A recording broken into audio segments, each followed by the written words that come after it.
During the Civil War, the Confederacy relied on a small rural ironworks for mills that needed to manufacture cannons, swords, and firearms. The furnace here, owned by the Moratock Mining and Manufacturing Company, was typical of the charcoal blast furnaces operated throughout the North Carolina Piedmont. Utilized charcoal based from trees cut in the area and local iron ore deposits to produce pig iron and cast iron. Early in April 1865, Union General George Stoneman cavalry moved from Virginia south through Danbury and put the ironworks out of commission.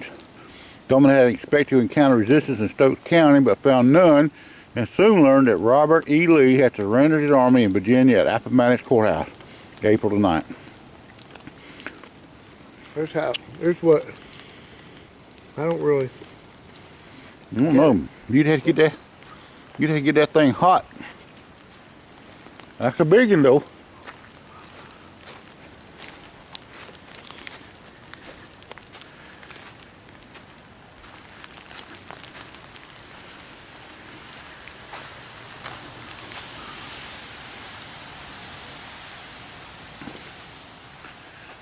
I really don't quite understand it.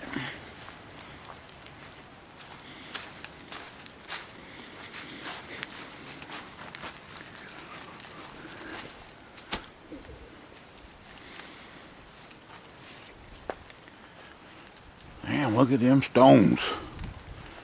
That's some good masonry.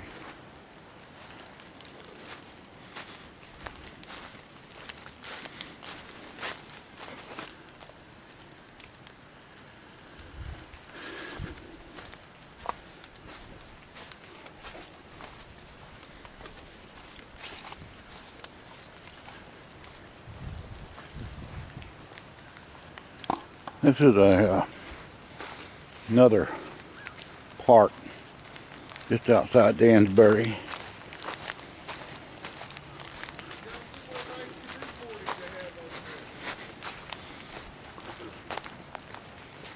That's some awesome stonework in that furnace. What, did it used to have a stack up the top or something? Maybe, I don't know, but I mean, I can't understand how you can melt iron ore. I just can't understand it. Evidently, and I'm not sure, It's got a chimney in the middle of it. there must be a ladder, stairs going up, and they built the fire up in the bottom and it went up to the top. There was a detailed picture of it. There's other structures that are gone that used to be here. See right here, John?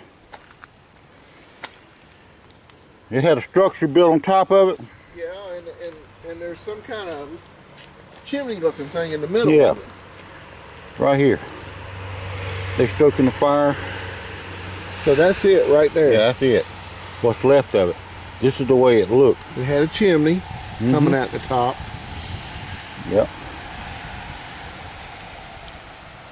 And that's a Confederate general. Looks like don't look like no Confederate general.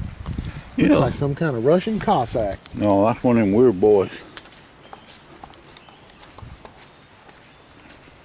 They got a nice canoe port. Look at this pretty steps they put in over there. Yeah. They put the canoes in. You are here. Moratock.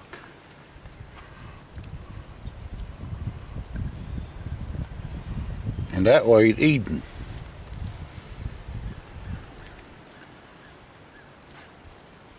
So the river, they are upstream. Because the river's coming around and going that way.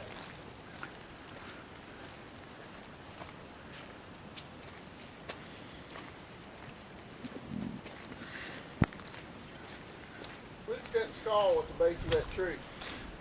Look down. Oh, not the deer.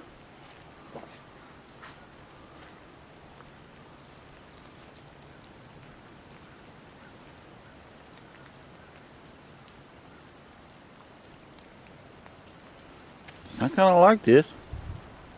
There's old grist wheel, John. Yeah.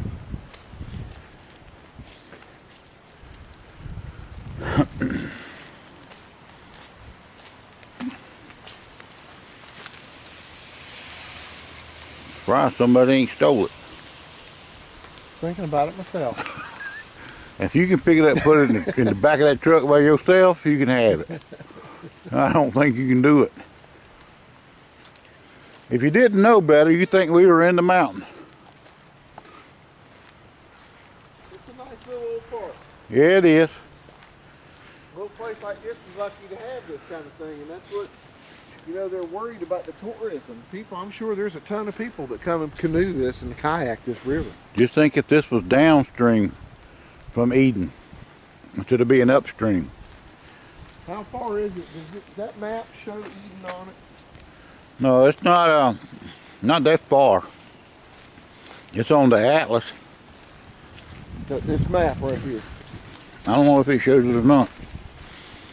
I just wonder how far you can go without hitting a dam, and that picture up there shows dams, but I can't. You can't see. You won't hit the dams until you get it to Eden, with the Mayo River. I know that. Well, I'm mistaken. There is one dam, but I don't know if it's upstream or downstream from here. There's a bunch of dams shown on that. Yeah. That Dan River place trail over there. And there's one on the Mayo, a big one. They rent two at that store over there. All right. There's a bed and breakfast here too, called the Whippoorwill Inn. The Whippoorwill Inn. Yep. Well, let's proceed on.